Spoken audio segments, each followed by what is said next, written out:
Alright, so here's the deal. I don't like the flippy thing that chain tensions. I don't want a chain tensioner. Everyone said this will derail at some point from when it gets loose. Now, I am going to have chain tugs and stuff back here, so it really shouldn't be a problem. But anyways, just to be on the safe side, and I'll show you. There is a guide wheel that I put down here. As you can see, if I tighten this even semi, because this is still slack, it shouldn't even touch it. But my goal is if this does get slack like this, because it will do that, to keep it in line with the sprocket. Because no matter how much this whips back and forth now, it's not going to derail on the teeth. And down here is usually where it derails. As the chain's being fed in, it gets off track, flips, and causes chaos. So I left it as that because it should sit above it when it's tightened, see? But when it's loose, and if it is getting really bad, you'll hear it running over the bearings. Now these are ball bearings. One's a skateboard bearing.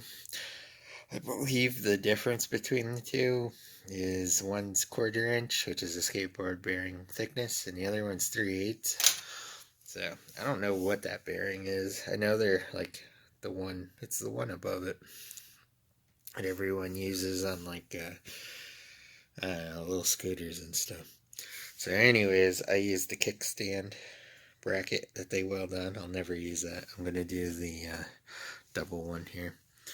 But it's a 1/4 inch, bends. I put a shoulder bolt in. It's actually left-handed 5/16 into this aluminum. It is 5/16 left-hand thread 20.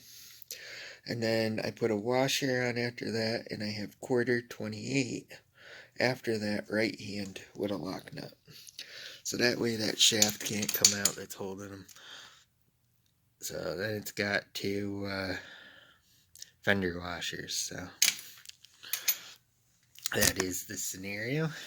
So anyways, this is very loose because I don't have any of this tightened, but there's almost a 1/4 inch gap there.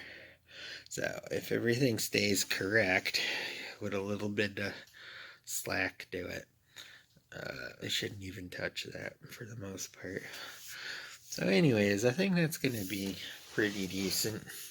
Everything's really aligned, but as you can see, like if this goes this way or that way, it's going to act as a stop and keep it aligned enough so that it doesn't jump. So that's the end goal. But anyways, it doesn't look too bad because you barely even notice it's there. Alright.